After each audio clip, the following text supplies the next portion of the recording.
అందరికీ హాయ్ అండి. Welcome to Prithvi tarot. అందరూ ఎలా ఉన్నారు? అందరూ బాగుండాలని, డివైన్ మిమ్మల్ని బ్లెస్ చేయాలని ఆశిస్తున్నాను. ఈరోజు మన టాపిక్ వచ్చి మీ పర్సన్ యొక్క late night thoughts. Tower.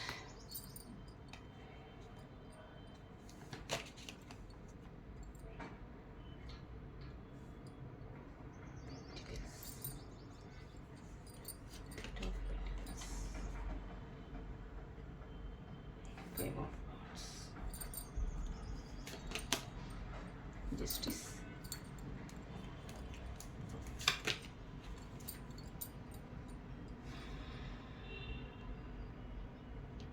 Eight of Cups.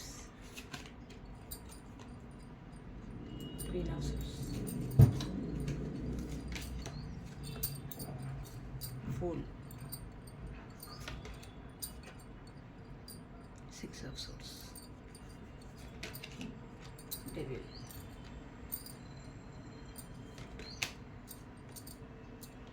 Of Pentacles. Bottom of the deck, King of Pentacles. మీ పర్సన్ మీ గురించి ఏం ఆలోచిస్తున్నారంటే, మీ మధ్య వచ్చిన క్లాషెస్కి, డిస్టర్బెన్సెస్కి, మీ మధ్య జరిగిన గొడవలకి టవర్ వచ్చింది. మీ మధ్య చాలా గొడవలు జరిగి ఉంటాయండి.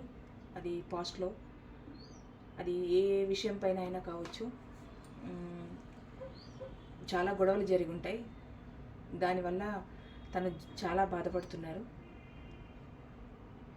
దాన్ని బేస్ చేసుకొని ఈ గొడవలో అంటే తన వర్క్ పరంగా కావచ్చు, తన కెరియర్ పైన ఎక్కువ దృష్టి పెట్టడం, మీకు టైం ఇవ్వకపోవడం, మిమ్మల్ని సరిగా పట్టించుకోకపోవడం, ఎంతసేపు వర్క్ వర్క్ వర్క్ వర్క్ బిజీలో ఉండి మిమ్మల్ని అసలు పట్టించుకోకుండా, మీకు కాల్ ఆర్ మెసేజెస్ ఏం లేకుండా, మీతో కమ్యూనికేషన్ లేకుండా మిమ్మల్ని ఇగ్నోర్ చేయడం, మిమ్మల్ని పక్కకు పెట్టడం, వీటి వల్ల ఇక్కడ గొడవలు, మీ ఇద్దరి మధ్యలో గొడవలు.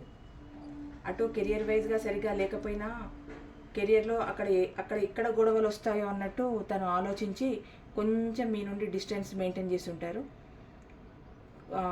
ఆఫీస్లో కానీ, స్కూల్లో కానీ, ఎక్కడైనా కానీ కరెక్ట్ తన జాబ్కి సరైన న్యాయం చేయకపోతే అక్కడ ఏం గొడవలు వస్తాయో, అక్కడ పై ఆఫీసర్స్ నుంచి తనకి ఏమి ఇబ్బంది అవుతుందో, టైం అక్కడ సరిగ్గా స్పెండ్ చేయకపోతే అక్కడ ఎవరేమంటారో, తన హయ్యర్ ఆఫీసర్స్ తోటి ఏం మాటలు పడాల్సి వస్తుందో అని చెప్పి అక్కడ గొడవలు జరుగుతాయేమని భయంతో మీకు మాత్రం కొంచెం టైం ఇవ్వకుండా ఉన్నారు మీ పర్సన్.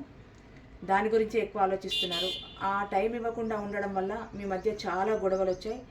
ఒక రకంగా మీ రిలేషన్ ఎండ్ అయిపోయిందే అని అనుకుంటున్నారు. అంత క్లాసెస్ వచ్చాయి. కానీ మళ్ళీ ఏంటంటే దీన్ని రీబర్త్ చేయాలి, మళ్ళీ మీకు రియూనియన్ చేయాలి, మీతో మళ్ళీ కలవాలి, మళ్ళీ ఇంతకుముందు లాగే మీతో ఉండాలి, మళ్ళీ మీకు న్యూ ప్రపోజల్ చేయాలి. మీరంటే మీ పర్సన్కి చాలా ఇష్టం, అట్రాక్షన్, ప్రేమ అన్నీ ఉన్నాయి. మీ పర్సన్ ఫుల్ఫిల్ ఒక ఫుల్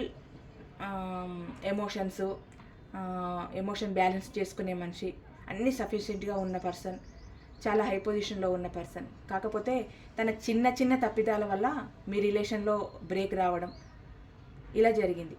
కానీ మంచి పర్సన్.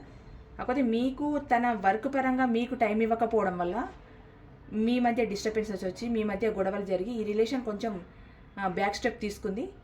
అయినా మీ పర్సన్ ఉద్దేశం ఏంటంటే మళ్ళీ మిమ్మల్ని కలవాలని, మీతో రియూనియన్ చేయాలని, మీకు మళ్ళీ ప్రపోజల్ చేయాలని, మీ రిలేషన్ ఇంతకుముందులాగా ఉండాలని, మీకు జస్టిస్ చేయాలని తను చాలా ఆలోచిస్తున్నారు. ఇంతకుముందులాగా వద్దు, పరిస్థితులు ఏవైనా, ఇంతకుముందు ఏం జరిగినా, తను దేనివల్ల మీకు టైం ఇవ్వకపోయినా, మిమ్మల్ని పట్టించుకోకపోయినా, మీతో సరిగా ఉండకపోయినా, ఏదైనా కావచ్చు, ఇప్పుడు మాత్రం పాస్ట్లో ఏం జరిగినా ఇప్పుడు మాత్రం మీతో మాత్రం రీయూనియన్ జరగాలి, మీతో హ్యాపీగా ఉండాలి అని అనుకుంటున్నారు. ఇప్పుడు మళ్ళీ వచ్చినా మీతో రీయూనియన్ అని వస్తే మీరేం ప్రశ్నిస్తారో, తనని మీరేం క్వశ్చన్ చేస్తారు? ఇన్ని రోజులు ఏం చేస్తావు? నీ వర్క్ పైనే దృష్టి పెట్టావు, నన్ను పట్టించుకోలేదు, నాతో కమ్యూనికేషన్లో సరిగ్గా లేవు, ఏమైందని ఇన్ని రోజు మీరు ప్రశ్నిస్తారేమో అని చెప్పి తను చాలా ఫీల్ అవుతున్నారు. ఏంటంటే తను మొత్తం స్వార్థంగా ఆలోచించారు. ఎంతసేపు తన మనీ, వర్క్, దీనిపైన ఎక్కువ ఫోకస్ పెట్టి మిమ్మల్ని పట్టించుకోకపోవడం వల్ల తనకి ఇప్పుడు ఏమనిపిస్తుంది అంటే, ఇప్పుడు నేను వెళ్ళినా తనకు న్యూ ప్రపోజల్ చేసిన తను ఏం ప్రశ్నిస్తుందో అని కొంచెం ఫీల్ అవుతున్నారు. తను చాలా బాధగా మూవ్ ఆన్ అవుతున్నారు. కొన్ని కొన్ని కుటుంబ పరిస్థితులు కూడా తనని కొంచెం ఇబ్బంది పెట్టున్నాయండి. తన కుటుంబం కోసం కూడా కొంచెం మీ నుండి మూవ్ ఆన్ అయిపోయారు. ఒకటి వర్క్ పరంగా, 2 ఫ్యామిలీ పరంగా, కుటుంబ పరంగా మీ నుండి మూవ్ ఆన్ అయిపోయారు. కానీ ఇప్పుడు మాత్రం ప్రజెంట్, పాస్ట్లో అదంతా జరిగిన ప్రజెంట్ మాత్రం మీ పర్సన్ మీతో రియూనియన్ జరగాలని, మీకు ఒక ఆఫర్ ఇవ్వాలని తను అనుకుంటున్నారు. మీరంటే చాలా ప్రేమ, అట్రాక్షన్ అన్నీ ఉన్నాయి. వర్క్ పరంగా తను మిమ్మల్ని ఇబ్బంది పెట్టిన ఆ విధానాన్ని తలుచుకొని తను చాలా ఫీల్ అవుతున్నారు. ఒక రిలేషన్లో మనీ, కేరింగ్ అన్నీ ఉండాలండి. అది లేకపోతే ఆ రిలేషన్ సరిగ్గా నిలబడదు. ఇక్కడ అదే జరుగుతుంది.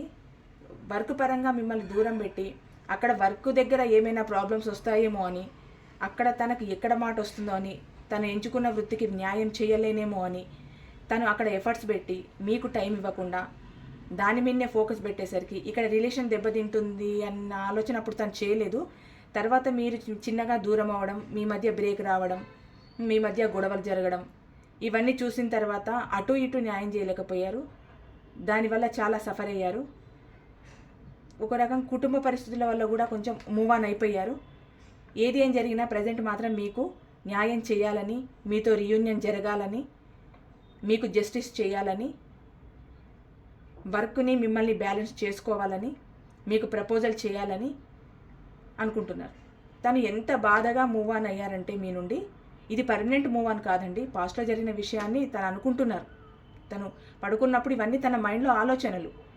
ఇలా జరిగింది కదా, అందుకే నా పర్సన్ నాకు దూరం అయింది కదా, మా మధ్య ఇన్ని గొడవలు వచ్చాయి కదా, ఎందుకు ఇదంతా జరిగింది, వర్క్ని రిలేషన్ని బ్యాలెన్స్ చేసుకోలేకపోయాను కదా అని మీ పర్సన్ చాలా అంటే చాలా బాధపడుతున్నారు.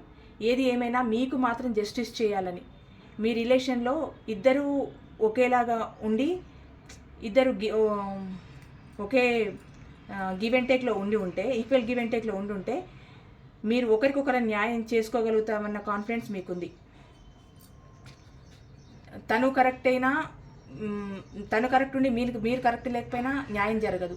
మీరు కరెక్ట్ ఉండి తను కరెక్ట్ లేకపోయినా న్యాయం జరగదు. మీరు ఇక్కడ ఇద్దరు కరెక్ట్గానే ఉన్నారు.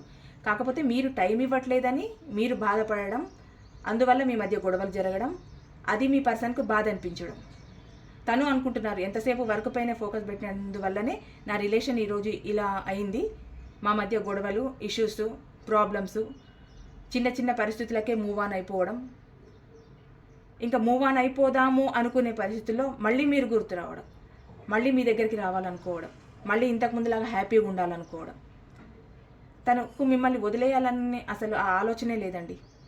కాకపోతే ఈ వర్క్ ప్రెజర్ వల్ల, మీకు టైం ఇవ్వకపోవడం వల్ల మీరు తనని ఎక్కడ ప్రశ్నిస్తారో అని భయపడుతున్నారు.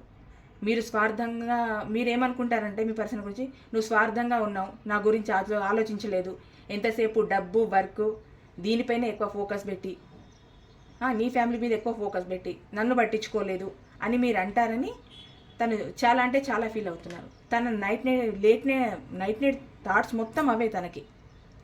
ఇంకా ఆ ఆలోచన తప్పితే తన మైండ్లో ఇంకేం లేదు. నా పర్సన్ ఏమంటుందో, నన్ను ఎలా అర్థం చేసుకుంటుందో, నన్నేం క్వశ్చన్ చేస్తుందో, నేను టైం ఇవ్వకపోవడం వల్ల ఇదంతా జరుగుతుంది కదా, ఎందుకు ఇదంతా జరుగుతుంది, నేను కరెక్ట్ చేసుకోవాలి, నేను తనకి న్యాయం చేయాలి, తనకి మళ్ళీ నేను ప్రపోజ్ చేయాలి. ఎంత బాధగా మూవ్ ఆన్ అయ్యారంటే చాలా బాధగా మూవ్ ఆన్ అయ్యారు. కానీ ఇది పర్మనెంట్ ఎండ్ కాదు మీ రిలేషన్కి. తను మళ్ళీ మీ లైఫ్లోకి వస్తారు, మీకు మళ్ళీ రియూనియన్ జరుగుతుంది, మీరు మళ్ళీ ఎప్పటిలాగా హ్యాపీగా ఉంటారు. టవర్ ఏంటంటే, ఇది వద్దు అనేసుకున్న తర్వాత కూడా మళ్ళీ వచ్చే సిచ్యువేషన్స్ ఇవి. ఎన్నో గొడవలు జరుగుతాయి, మళ్ళీ అది రీసైకిల్ అవుతుంది, రీబర్త్ అవుతుంది అనమాట. మీకు మళ్ళీ రియూనియన్ చేయాలని మీ పర్సన్ జరిగిన గొడవలని, సిచ్యువేషన్స్ని, ఆర్గ్యుమెంట్స్ని, మీ మధ్య వచ్చిన క్లాషెస్ని అన్నిటినీ పక్కన పెట్టేసి తన మైండ్లో ఇప్పుడు మీతో ఎలా ఉండాలి అన్న ఆలోచన తప్పితే ఇంకోటి లేదు. ఇప్పుడు తను వర్క్ని బ్యాలెన్స్ చేసుకోవాలి, మిమ్మల్ని బ్యాలెన్స్ చేసుకోవాలి. తను స్వార్థంగా ఆలోచించిన ఆ తీరుని పక్కకు పెట్టేసి ఫస్ట్ మీకు న్యాయం చేయాలని తను ఆలోచిస్తున్నారండి. ఇది ఈరోజు topic. Thank you so much.